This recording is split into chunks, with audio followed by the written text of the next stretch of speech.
سید محمود شاہ صاحب جی۔ بسم اللہ الرحمن الرحیم، نحمدہ ونصلی علی رسول الکریم۔ جناب چیئرمین صاحب، آپ کا بہت بہت شکریہ کہ آپ نے مجھے بجٹ 2021 اور 22 پر بولنے کا موقع دیا۔ جناب چیئرمین صاحب، کل جو بلوچستان میں اپوزیشن کے ساتھ جو کچھ ہوا اس کی بھرپور مذمت کرتے ہیں۔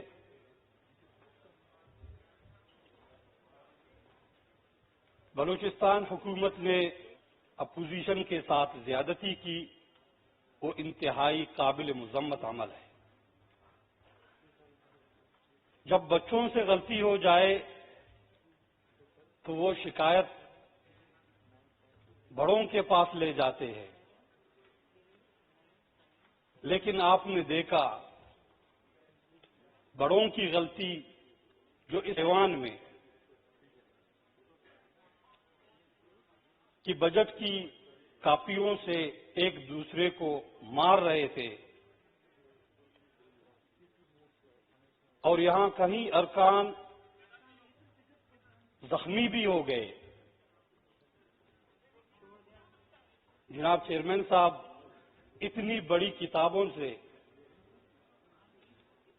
یہاں لوگ زخمی ہو گئے۔ جب اس کے اندر جو کچھ لکھے ہوئے ہیں وہ باہر جائیں گے، عوام کو لگیں گے، پھر عوام کو کس طرح وہ زخمی کریں گے۔ جناب چیئرمین صاحب، اس لڑائی میں، کتابوں کی لڑائی میں، ہمارے کچھ سیکورٹی اہلکار بھی زخمی ہو گئے۔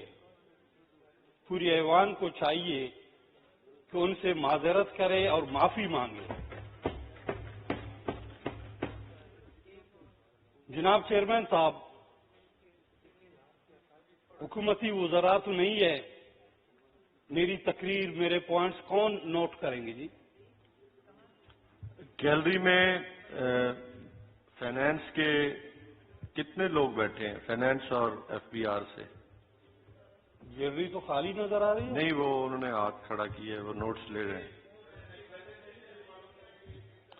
آپ کو معلوم کر کے ان سے جائیں، ان سے پتہ کریں جی۔ جناب چیئرمین صاحب،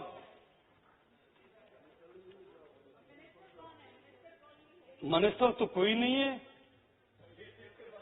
کس کو سنا رہے ہیں ہم؟ نہیں، ہم ان کی تقریروں کو سنیں گے، لیکن وہ ہماری تقریروں کی پابند نہیں ہے۔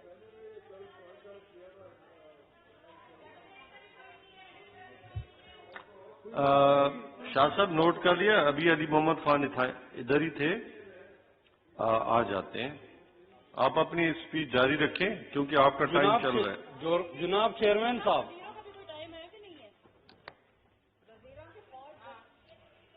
جناب چیئرمین صاحب،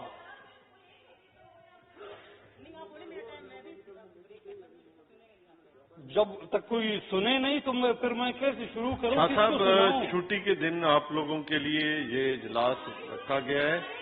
اگر یہ بجٹ اجلاس ہے، اگر آپ سپیچ نہیں کرنا چاہتے مجھے بتا دیں۔ جی شاہ صاحب، اپنی تقریر جاری رکھیں جی۔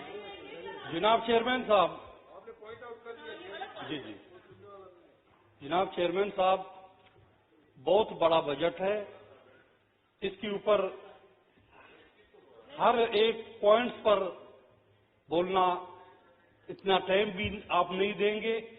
میں مختصراً جو کچھ سمجھاؤں اس بجٹ سے، اس کتاب سے، کہ جو ٹیکس عوام پر لگاتے ہیں، ٹیکس لگانے کی وجہ سے روزگار فراہم ہوتے ہیں، روزگار ملتے ہیں عوام کو، غریبوں کو۔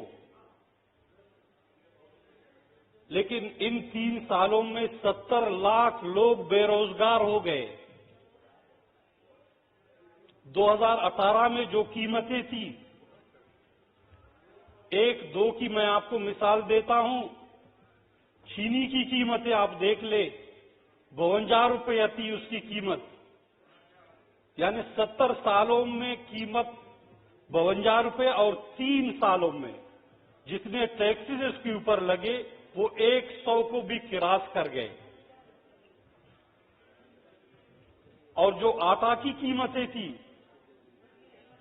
35 रुपया किलो, अब वो 80 से 85 रुपये तक पहुंच गए, ये टैक्सेस लगाने की वजह से। और ये पैसे कहां जाते हैं जबकि लोगों को रोजगार नहीं मिलते। जनाब चेयरमैन साहब, एक मिसाल मैं आपको दूं मोबाइल का। मोबाइल पूरी दुनिया में पाकिस्तान इस्तेमाल करने में 8वें नंबर पर है, लेकिन कोई ऐसा टेक्नोलॉजी हासिल करने में अब तक नाकाम है और कोशिश भी नहीं कर रही कि कोई ऐसी शाह साहब, हाउस की इत्तला के लिए कि जो रिक्वायरमेंट है, ज्वाइंट सेक्रेटरी मौजूद हैं और डिप्टी सेक्रेटरी मौजूद हैं फाइनेंस से। बहुत शुक्रिया। लेकिन हम 3 सालों से चीखते चिल्लाते हैं, सिर्फ कागजों में नोट करते हैं, लेकिन ग्राउंड पे आज तक कुछ नहीं हुआ है। कहते हैं बलूचिस्तान को तरक्की दे रहे हैं। 3 सालों में मेरे हलके में 3 अजला है, मसूम, कल्लात, सूराब, वहां ये एक ईंट भी नहीं लगी। तो ये तरक्की कहां हो रही है? ये नोट कर रहे हैं, रिजल्ट क्या है? ग्राउंड पे कुछ नजर नहीं आ रहा। हुकूमती अराकीन उठते हैं, कहते हैं जी बहुत अच्छा बजट है। जब इस बात को खत्म करते हैं उसके बाद शुरू होते हैं अपने हलके के मसाइल शुरू करते हैं, गिला करना शुरू करते हैं कि जी बिजली नहीं है, गैस नहीं है, फिलान मसला है। जबकि केपी में 3 सालों 2 टर्म 10 सालों से, यानी 8 सालों से, पिछली हुकूमत 5 साल, अब 3 साल वहां हुकूमत रही है पीटीआई की। तो ये लोग क्यों रोते हैं? और पंजाब में 3 साल से हुकूमत है, तो वहां के अराकीन क्यों रोते हैं? ये रोना मुझे समझ नहीं आता। जनाब चेयरमैन साहब, 2018 में बिजली की कीमतें जो 3 रुपया से शुरू होता था, जब 300 यूनिट से ऊपर हो जाते तो उसकी कीमत 8 रुपया बन जाती। और अब इस 3 सालों में इब्तिदाई कीमत उसकी 8 रुपये है। जब 301 को ये यूनिट पहुंच जाए तो ये फिर 18 रुपये की कीमत बन जाती है। खुदारा रहम करे इस गरीब अवाम पे। पाकिस्तान में बिजली की कोई कमी नहीं और सिर्फ टैक्सेस है। अब 300 यूनिट के ऊपर 1000 रुपया टैक्स है। और उस बिल के पिछले साइड को आप देख ले, टैक्स।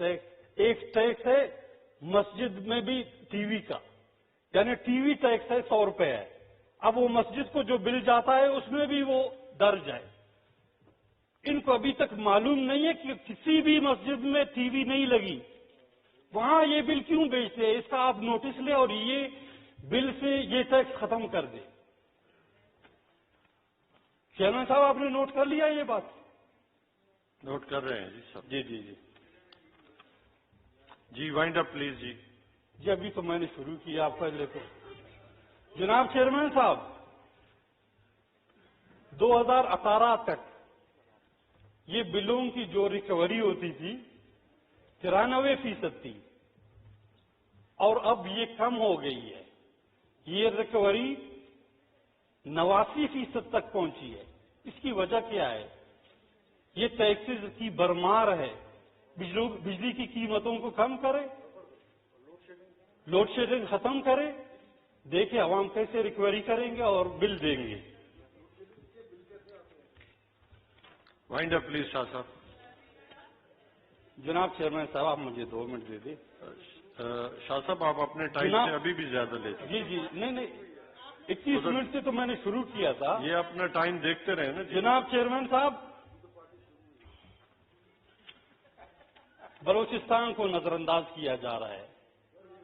पूरे मुल्क को गैस सप्लाई वहां से हो रही है, लेकिन हमारे बलूचिस्तान के 95% इलाके में गैस नहीं है, गैस से महरूम है। खासकर मेरे हल्के में सर्दी इतनी बढ़ती है कि -15-16 तक पहुंचती है, लेकिन वहां गैस नहीं है। वहां हम जो गैस मांग रहे हैं जिंदगी बचाने के लिए मांग रहे हैं जनाब चेयरमैन साहब।